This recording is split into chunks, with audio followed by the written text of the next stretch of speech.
Be followed by Marty Williams.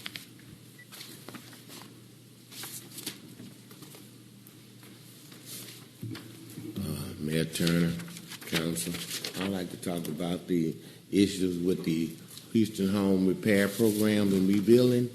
I was scheduled for a house rebuilding, and the city they come in, they inspected and did all the things that they needed to do with my home, and they moved me out, and then they came back and moved me back in, moved my stuff back in 3 months later, and then they denied me from the program because of some issues that they said that I had with my deeds, and but I hadn't since gotten that issue straight. But I noticed with the city in this program that they're doing, they're prolonging not only my home, but a lot of the other people in the home that supposed to be in the program to get it done. It's been going on right at 2 years, and my neighbor, I know her, it's been going on 3. And I would like the city to look into what's going on with that program, because I have turned in everything that they've asked me to and gave them all the information that they're saying that I needed for my home, that it's not mine.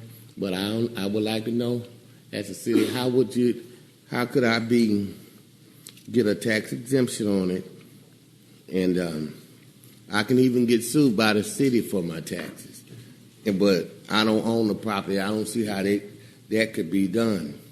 So I would like to see what is the problem with this program that they've got going on. Ms. Brown, I'm looking at a detailed memo, and there's a question of clear title, and it came back that the property is owned by the estate of Walter Williams, which I think is your uncle. Yes, sir. Okay, and in order to move forward, they needed that to be cleared up. And there are a number of things that you have done since. I don't want necessarily to talk about it, publicly, but I am looking at a detailed file. I think Roxanne Lawson is here. She's right there at the back, and she's more than willing to kind of walk you through, let you know where things are. But there are several things that we are obligated to do, and the clear title is one of those. It's one of those things. Yes, sir. So, but she's here to walk you through. Okay. And see, Lieutenant, excuse me. But back in the neighborhood where I come from, I'm being you from Acres Home. A lot of time people didn't make wills.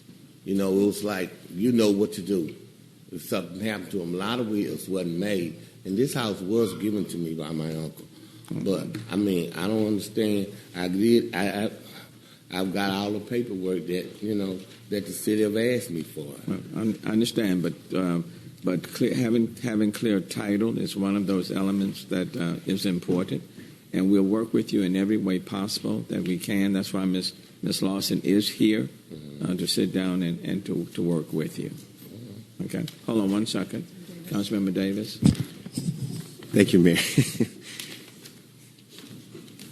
Thank you so much for continuing to do all the due diligence that's needed for this. And the mayor did bring up very valid points. I understand what you're saying, because in the last 8 years, we've been working with communities, and we've had deed shops, so we can have more of our constituents to go do the proper paperwork that's needed to leave the heirs their homes and things like that. But yes, it is. We do have guidelines, and we have to follow those guidelines. And I thank you for coming down today. I really do, and I appreciate you. And I hope that if there's any other thing that you need, please call the District B office. But I'm sure Ms. Roxanne today, she's going to be able to take care of you and give you all the information you need. Thank you. Well, one second, Councilmember Thomas. Yes, Mr. Brown, I empathize with your frustration. I think this board is not unique. Am I not loud enough? Mr. Brown, I just empathize with your situation. I can imagine how frustrating it is. And Mayor, I just think it highlights the vulnerabilities in many of our black and brown communities with air properties, when just culturally it's an assumption you take care of the property, which has exasperated the disaster, death, and a lot of things. And so again, I want to echo the mayor's sentiments about making sure we're going to work with you because we don't want to make sure that we work on a property that's not duly yours. And so hopefully we can create some type of framework where we can respond to residents that need this type of support, that they can legally be on the name of the deed. So thank you for coming down. Hold on one second. Councilmember Evans Shabazz.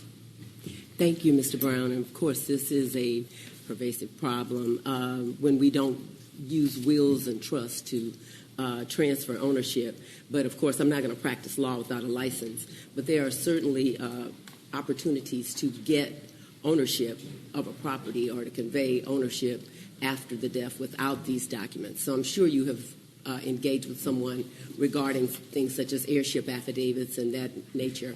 And then, of course, I saw something about the what is it when you I forgot what it's called, but you did do that. But that takes time to get ownership when you go routes other than through wills and trusts. And so certainly I'm sure that some legal expert can reach out to you, or you can reach out to them rather, to find out how you can get clear title to that property if you have not been able to access that. So we want to work. We want to work with you. It is an issue that we face over and over and over again. Yes, sir. So let us attempt to try to get you there. But I do know in the program, it's one of the things that we have to determine eligibility, and it's one of the things that's kind of slowing us up in this process because there are other people like in your situation. So Ms. Lawson is right there, and she is waiting and willing to talk to you. Thank you, sir. Okay, thank you very much.